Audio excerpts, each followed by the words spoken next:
Now the next sutta is 9.2.21. Monks, in 3 ways, men of northern Kuru, Uttara Kuru, excel both the Tavatimsa Devas, Devas of the 33, and men of Jambudvipa, that means human beings. In what 3? I'll stop here for a moment just to comment. This northern Kuru or Uttara Kuru is supposed to be one of the 4 great islands or continents which was supposed to surround Mount Simeru. Every world system is supposed to have a sun and a Mount Simeru, which is surrounded by 4 continents. To the north is Uttara Kuru, to the south is Jambudvipa, to the east is Puba Diveha, and to the west is Apara Goyana. Now, at the moment, we scientists can't see these 4 continents, but perhaps it could be that these are in the astral world, fine material world that we cannot see with the human eye, just like we cannot see devas, heavenly beings, and ghosts. But slowly now, scientists are able to take photographs of ghosts using infrared photography. So slowly they realize there are such things. So to continue the sutta, the Buddha said, the men of Uttara Kuru excel the Tavatimsa Devas. Tavatimsa Devas are the Devas of the 33, where Sakka Devaraja is the chief. And men of Jambudvipa are us, we human beings. In what 3? Their special qualities are unselfishness, lack of greed, and fixity of lifespan. Unselfishness, lack of greed, and fixity of lifespan.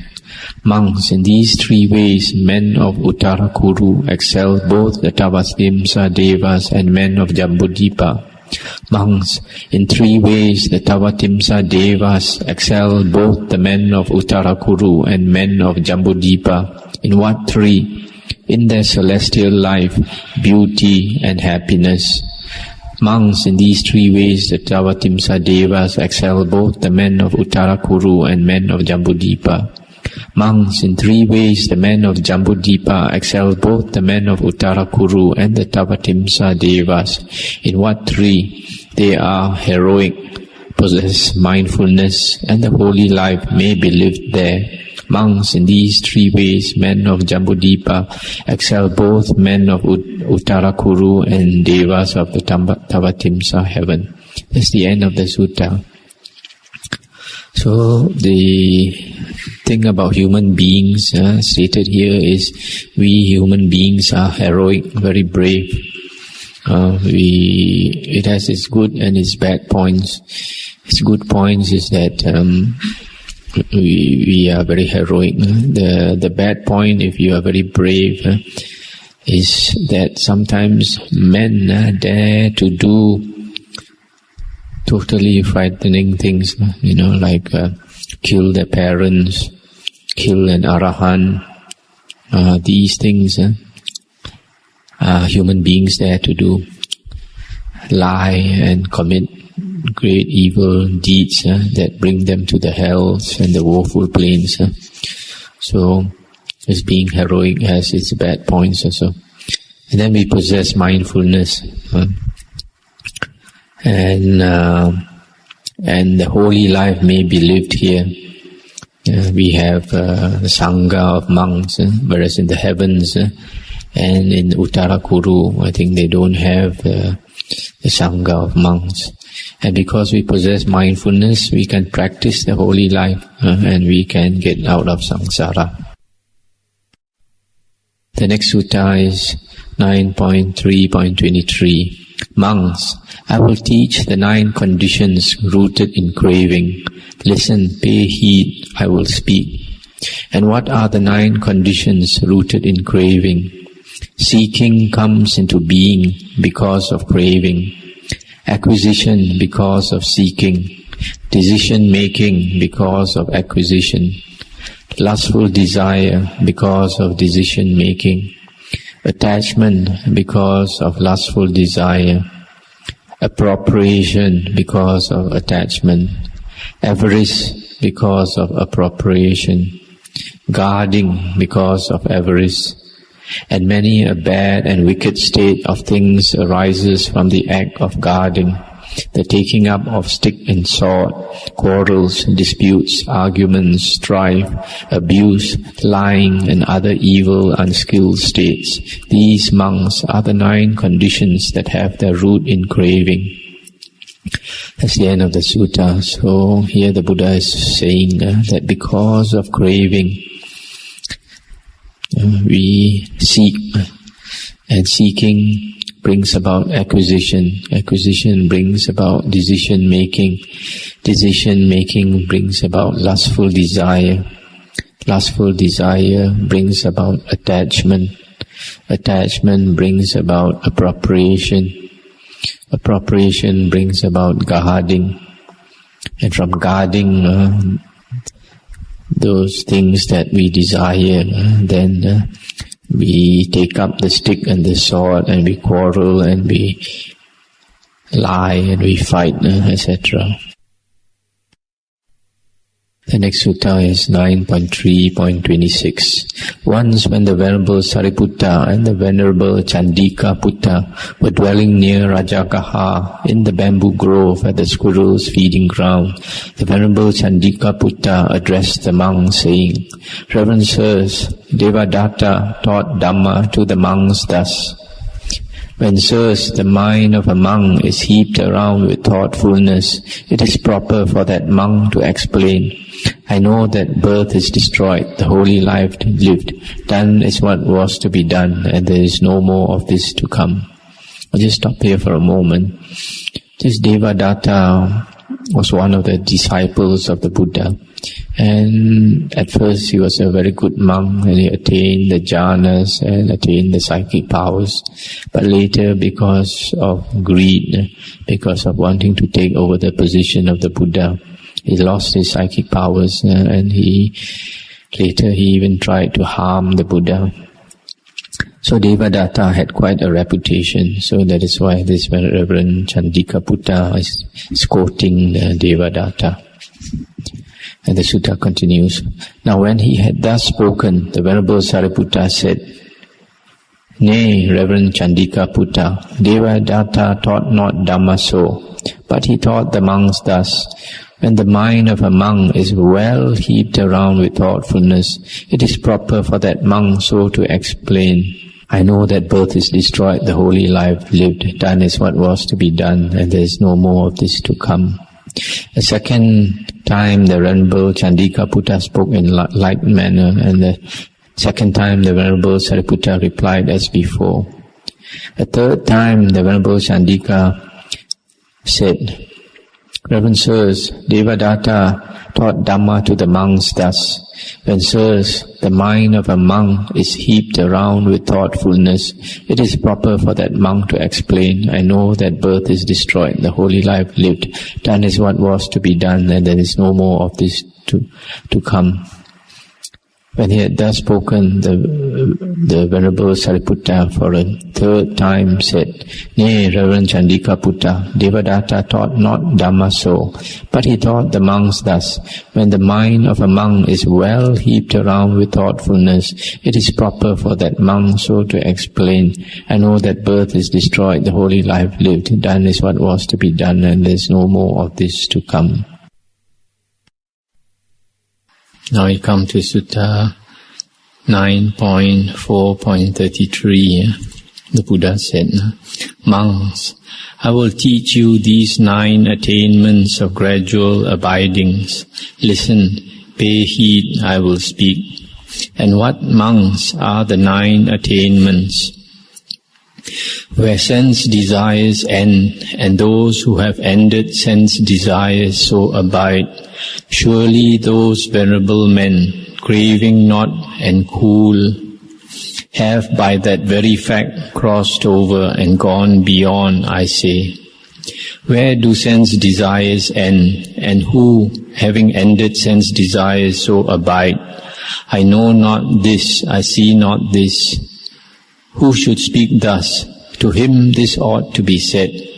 Consider, reverend sir, the monk who, aloof from sense desires, aloof from unwholesome states, enters and abides in the first jhana, which is accompanied by applied and sustained thought, with delight and pleasure born of seclusion. There sense desires end, and those who have ended sense desires so abide.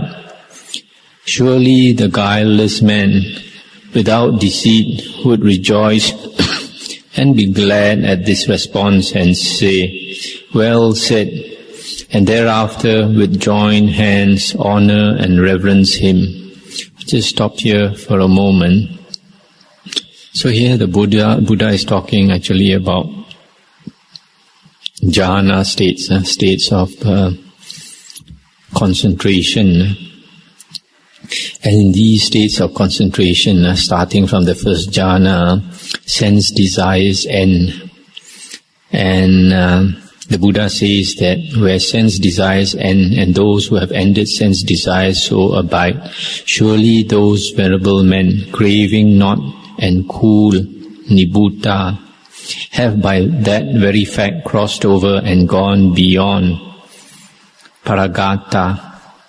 This statement, they have become cool, nibbutta, and have crossed over and gone beyond paragata, is normally used for the arahant, a state where the arahant is supposed to have become enlightened. And the Buddha is using this for the jhana states, which shows the great respect and the great veneration the Buddha puts in the jhana states of concentration.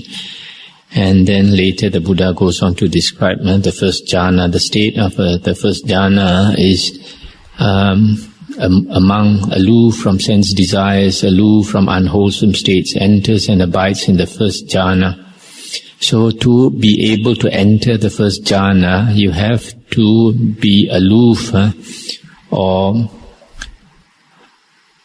secluded from sense desires, aloof or secluded from unwholesome states, which means that the first jhana is a state which is totally wholesome, wholly wholesome, because it is aloof from unwholesome states.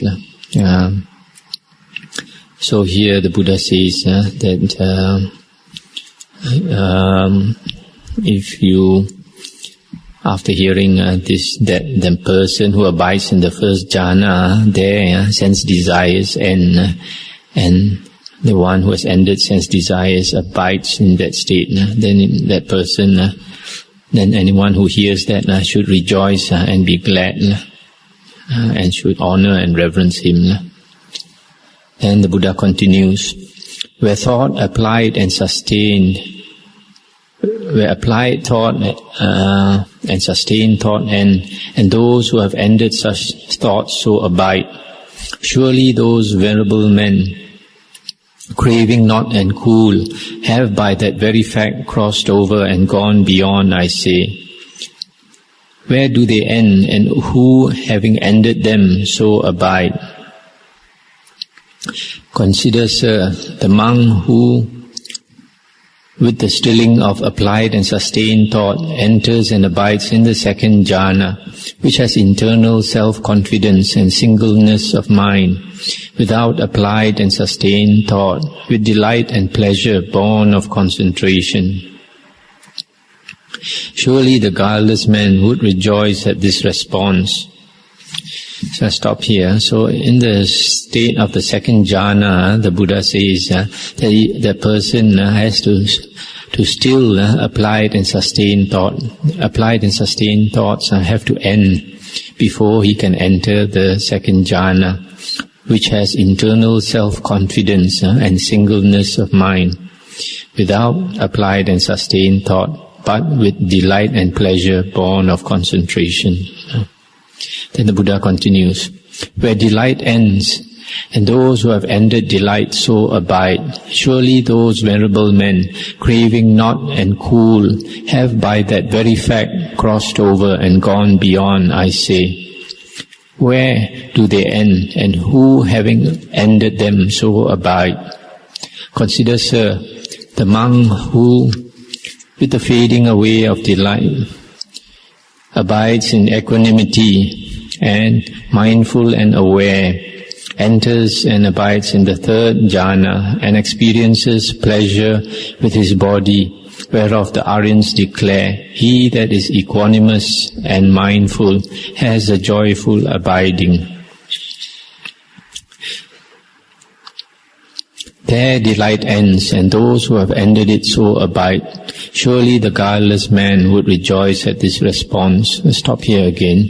So here the state of the third jhana, you see, that delight has to fade away. And among when he enters and abides in the third jhana, he is said to be equanimous and mindful and has a joyful abiding. So you see, this state of the third jhana is very clear that it is a mindful state, because some people, they have a mistaken idea that jhanas are states of unmindfulness, as though in a trance, but states of jhana are intense states of mindfulness. The mind is very clear and very strong and equanimous. And because the mind is equanimous, that is why there is no tendency to lust for jhana, unlike sensual pleasures. Sensual pleasures, and there is delight, but the mind is not equanimous, and because of that the mind is very active. There is a tendency to lust for that kind of pleasure, but not with states of high concentration. And then the Buddha continues, where equanimous pleasure ends, and those who have ended it so abide, surely those venerable men, craving not and cool, have by that very fact crossed over and gone beyond, I say. Where do they end, and who, having ended them, so abide?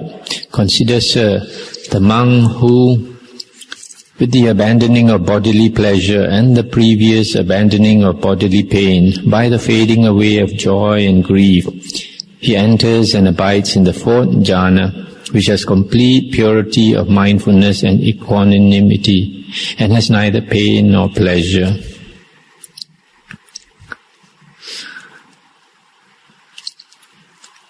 There equanimous pleasure ends, and those who have ended it so abide. Surely the guileless man would rejoice at this response. Stop here again for a moment. So in the state of the fourth jhana, bodily pleasure and bodily pain and mental joy and mental grief have ended before that person can enter into the fourth jhana, which is a state of complete purity of mindfulness and equanimity. So here again, you see that the fourth jhana is a state of perfect mindfulness. It is not an unmindful state. And the Buddha continues, where perceptions of form end, and those so abide, surely those venerable men, craving not and cool, have by that very fact crossed over and gone beyond, I say. Where do they end, and who, having ended them, so abide? Consider, sir, the monk who, unattentive to the perceptions of the manifold, enters and abides in the sphere of infinite space. There perceptions of form end, and those who have ended them so abide.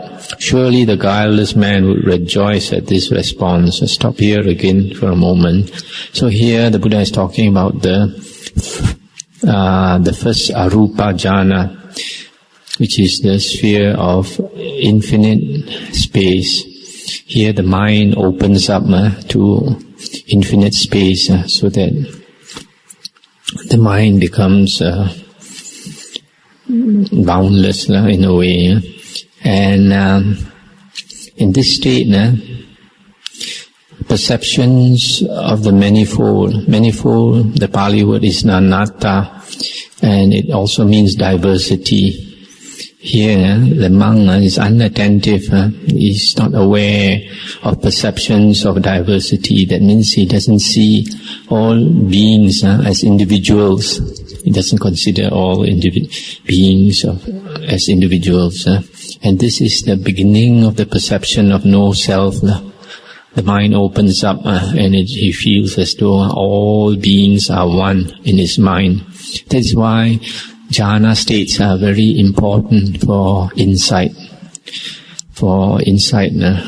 The higher wisdom. Because when a person comes out of those states, the insights are not the same as a person who uses the normal mind. Then the Buddha continues, where the perception of the sphere of infinite space ends, and those who have ended it so abide, surely those venerable men, craving not and cool, have by that very fact crossed over and gone beyond, I say. Where do they end, and who, having ended them, so abide?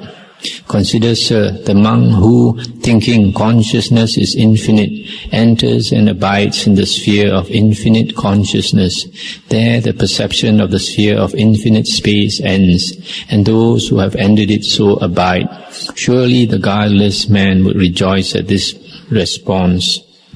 Where the perception of the sphere of infinite consciousness ends, and those who have ended it so abide, surely those venerable men, craving not and cool, have by that very fact crossed over and gone beyond, I say. Where do they end, and who, having ended them, so abide? Consider, sir, the monk who, thinking there is nothing, enters and abides in the sphere of nothingness. There the perception of the sphere of infinite consciousness ends, and those who have ended it so abide. Surely the guileless man would rejoice at this response. Where the perception of the sphere of nothingness ends, and those who have ended it so abide, surely those venerable men, craving not and cool, have by that very fact crossed over and gone beyond, I say. Where do they end, and who, having ended them, so abide? Consider, sir, the monk who, passing wholly beyond the sphere of nothingness, enters and abides in the sphere of neither perception nor non-perception. There the perception of the sphere of nothingness ends, and those who have ended it so abide. Surely the guileless man would rejoice at this response. Where the perception of the sphere of neither perception nor non-perception ends, and those who have ended it so abide. Surely those venerable men, craving not and cool, have by that very fact crossed over and gone beyond, I say. Where ends the perception of this sphere, and who, having ended it, so abide? I know not this, I see not this. Who should speak thus? To him this ought to be said.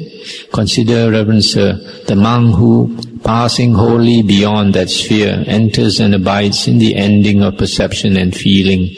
There the perception of the sphere of neither perception nor non-perception ends, and those who have ended it so abide. Surely the guileless man would, without deceit, would rejoice and be glad at this response and say, well said, and thereafter with joined hands honor and reverence him. Verily, monks, these are the 9 attainments of gradual abidings. That's the end of the sutta. So after that, the Buddha goes on to the arupa jhana, called the sphere of infinite consciousness. In that state, the mind, the consciousness becomes infinite, and a person who has this kind of state, he can know things that happen in far away places because the mind opens up and he has infinite consciousness. And then the sphere of nothingness, in that state, he realizes that everything is like mind-made, that there is nothing, it's all, the whole universe is mind-made, exists in consciousness. And basically there is nothing, it is like imagination. And then after that, the sphere of neither perception nor non-perception, where the mind is so still that it's almost, the consciousness is almost about to be like a small flame about to be blown off. So sometimes that person is like perceives, and another time is as though he doesn't perceive. That's why it's called the sphere of neither perception nor non-perception. And the final state is the state where perception and feeling ends. When perception and feeling ends, then the normal six consciousness also ends. So these are the 9 states where the Buddha praises. Now the next few suttas all have to do with states of jhana, concentration. The next one is 9.4.34. Once the Venerable Sariputta dwelt near Rajagaha at the squirrel's feeding ground in the bamboo grove, and there he addressed the monks, saying, "This cool nibbana, reverend sirs, is happiness. This cool, reverend sirs, is happiness." Now when he had spoken thus, the Venerable Udayin said to him, "But what herein, reverend sir, is the happiness which herein is not sensed?" Stop here for a moment. Nibbana is a state where the senses have stopped. So this monk Udayin wants the Venerable Sariputta to explain, and the Venerable Sariputta continued, "It is verily just that happiness which herein is not sensed. There are, reverend sir, these 5 strands of sense desire." What 5? There are forms cognized by the eye, longed for, alluring, pleasurable, lovely, bound up with passion and desire. There are sounds cognized by the ear, smells by the nose, tastes by the tongue, contacts or tangibles cognized by the touch, longed for, alluring, pleasurable, lovely, bound up with passion and desire. These, reverend sir, are the 5 strands of sense desire. And the happiness, the well-being arising therefrom is called sensual happiness. Consider, reverend sir, the monk who, aloof from sense desire, aloof from unwholesome states, enters and abides in the first jhana. If while he abides in that abiding, perceptions and thoughts accompanied by sense desire beset him, it is indeed for him a disease. Just as some ill amounting to a disease might arise in a happy person, even so those perceptions and thoughts accompanied by sense desire beset him, and indeed it is for him a disease. Now disease is called ill by the Exalted One. Verily, reverend sir, it is just in this way that the cool nibbana ought to be understood as happiness. Stop here for a moment. So here, the Venerable Sariputta is explaining that when a monk enters the first jhana, he abides in a very peaceful and a very blissful abiding. And if perceptions and thoughts accompanied by sense desire should beset him, it sort of gets him out of the first jhana. And it is like a happy person becoming sick. So that is why sense disease. So the Sariputta is saying that the cool nibbana ought to be understood as happiness in this way. In other words, he is likening the state of the first jhana itself to nibbana as a very happy, blissful abiding. And he continues, "Again, consider the monk who enters and abides in the second jhana. If perceptions and thoughts accompanied by application, that means apply, beset him, it is disease. It's just this way that the cool, so too in the third jhana, if perceptions and thoughts accompanied by delight, piti, beset him, or in the fourth jhana, if perceptions and thoughts accompanied by pain beset him, or in the sphere of infinite space, if perceptions and thoughts accompanied by form beset him, or in the sphere of infinite consciousness, if perceptions and thoughts accompanied by the sphere of infinite space beset him, or in the sphere of nothingness, if perceptions and thoughts accompanied by the sphere of infinite consciousness beset him, or in the sphere of neither perception nor non-perception, if perceptions and thoughts accompanied by the sphere of nothingness beset him, it is indeed for him a disease. Ill, amounting to a disease, might arise in a happy person. Even so, those things beset him, and indeed they are for him diseases. Now disease is called ill by the Exalted One. Verily, Reverend Sir, it is just in this way that the cool ought to be understood as happiness. And then, Reverend Sir, consider the monk who, passing wholly beyond the sphere of neither perception nor non-perception, enters and abides in the ending of perception and feeling, when by wisdom he sees that the asavas are completely destroyed. Verily, Reverend Sir, it is just in this way that the cool ought to be understood as happiness. That's the end of the sutta. So similarly, Venerable Sariputta is saying, if a person abides in the jhana, and some perceptions and thoughts accompanied by a lower state arises, so that it moves him or outs him out of that jhana state. It is just like a happy man becoming sick. He's moved out of that blissful state. So those things that move him out of the blissful state are a disease. So that is why the Venerable Sariputta is giving the simile that when a monk abides in the jhanas, it is such a blissful, happy state, similar to nibbana in a way. So you can see the arahants and the Buddha themselves, they sometimes liken the jhana states to nibbana.